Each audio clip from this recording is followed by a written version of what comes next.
Hey, what's going on, everybody? Welcome back to another grounded class build video. Now, this one I've been asked for a lot, and it's a little difficult to do because I don't play a lot of multiplayer. I have no friends. I'm just kidding. But anyways, it's kind of difficult to do because messing with multiplayer is really difficult right now. So if you guys are playing multiplayer, this is the setup that I would use for the healer class that we want. So you could have your tank. We've gone through a lot of the class builds where we've done tanks and support and DPS classes and stuff like that. So everyone was requesting a healer class. So this is what I came up with. So let me know what you guys think, and we'll go from there. So you can see right now we're rocking the Ladybug armor. Obviously, we want that Scarlet Embrace. So each time we have a chance, or every time we block, we have a chance of it healing us. So we want to keep ourselves healed so we can heal the rest of the team, right? So Scarlet Embrace is going to do that. It is a heavy armor, which I don't really like, but you can't really do much with that without that Scarlet Embrace. You can change it up if you want, obviously, if you want to be quicker, lighter healer, but this is kind of a heavy armor healer class that we're doing here. Blocking strength, obviously, we have that. We've got our Black Ant Shield. We're going with the Mosquito Needle again with that for the life steal. So we shouldn't be doing too much damage, but your healer is going to be like a support slash DPS class as well. So Mosquito Needle, you're going to keep healing yourself as well. And then if you need, we also have the Spider Fang Dagger, so you get in there and poison some of the other insects that'll get that dot going on them. We also have the Crow Crossbow, obviously, if you want to shoot some, throw in some ranged attacks there. So we've got that. We do have the tools. You don't necessarily need those. If you guys are out going to fight insects and you have a healer class, then you can drop the tools and make more room there.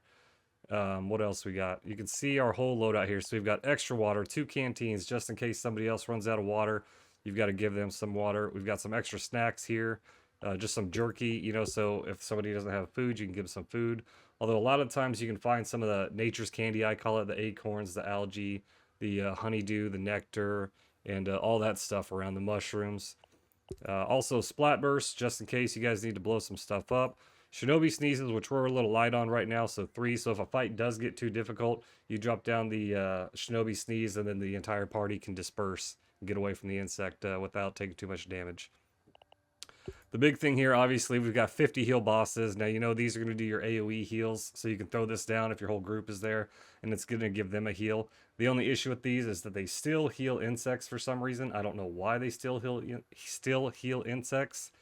But that's your case. So if you are doing that, if you're trying to throw it on somebody, your tank or something like that who's fighting, just be careful. You maybe want to throw it to the back of them or to the side of them so it doesn't heal up the insect that they're trying to fight.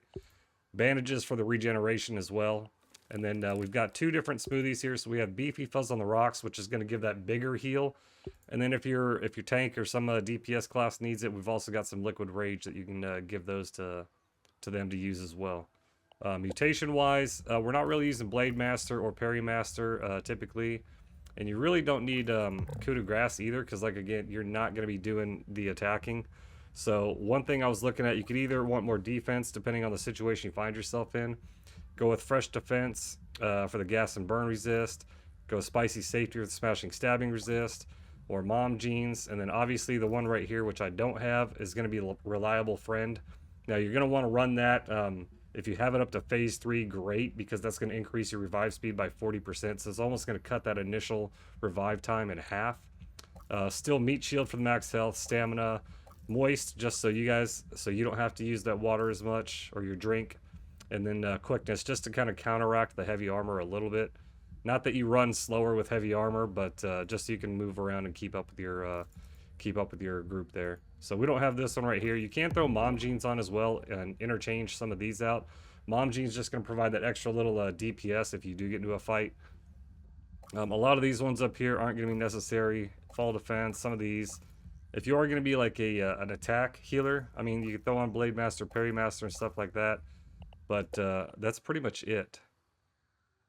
Like I said, a lot of this stuff is just support and healing. So that's all we've got. The Ladybug armor, I think, would be the best suited for this. You could go Black Ant armor too, just for the thorns. So if you end up getting attacked on you, then that'll reflect some of that damage back, just like we did with the Samurai class. But I think the Ladybug armor and the Scarlet Embrace is going to be good. If you want to do a ranged heal or something like that, you throw on the B armor, so you get that bow stun effect. Or if you want to be a super tank healer, then just throw on the roly-poly armor.